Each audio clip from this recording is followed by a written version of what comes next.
Magandang gabi Pilipinas, mula sa Pag-asa DUST. Narito na po ang latest sa lagay ng panahon. Sa mga oras na ito, patuloy po ang pag-iral ng trough o yung extended portion ng low pressure area. Dito pa rin po yan sa may extreme northern zone. So asahan po natin magdadala ito ng mga mahihina hanggang sa katamtamang pag-ulan. Partikular po yan sa may Batanes, Calayan at Babuyan Island.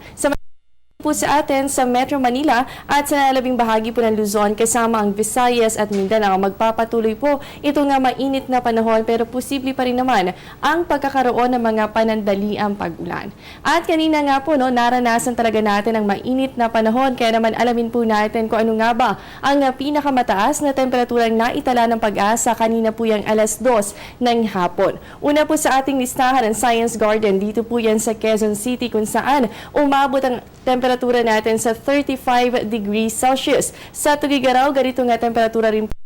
Samantala sa Cabanatuan, yan po ay nasa 34.8 degrees Celsius habang sa Naiya, Parañaque at Legazpi, Albay ay naranasan po ang 34.3 degrees Celsius. Para naman po sa General Santos, umabot po yan sa 34 degrees Celsius habang sa Davao, yan po ay nasa 33.8 degrees Celsius.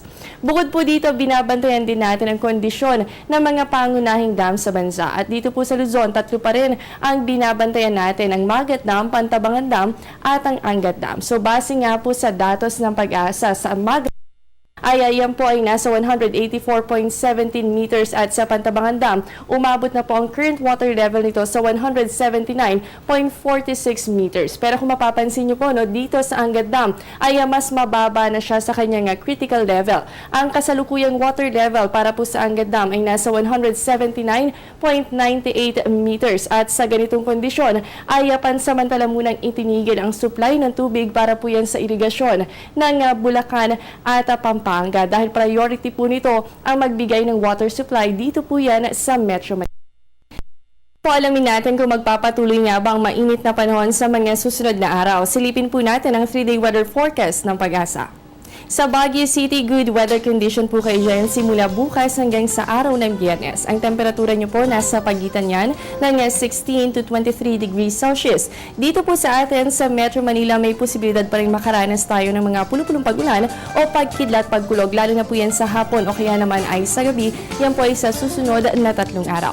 Sa Metro Cebu, asahan din po siya ng fair weather condition liban na lamang sa mga localized thunderstorms. Paghanda na panahon, yan po ay nasa pagitan ng 25 to 34 degrees Celsius. Sa Metro Davao, good weather condition din po tayo simula bukas, ganun din sa araw ng Huwebes at sa Biyernes. At para naman po sa Zamboanga City, asahan din ang pagkakaroon ng bahagyang maulap na kalangitan na meron kasamang pulupulong pag-ulan o pagkidlat pagkulog simula bukas hanggang sa araw po yan ng Biyernes. Silipin naman po natin ang astronomical data mula sa Pag-asa. Bukas po ang sunrise natin 5:26 ng umaga at ang sunset naman po ay 6:20 ng gabi. Yan muna ang latest mula dito sa DUST. Manatiling nakatutok sa Panahon TV kung saan walang pinipiling panahon ang pagbibigay impormasyon. Ako po ang inyong nakasamang inyong weather body, Jessie Basco. Magandang gabi sa inyo lahat.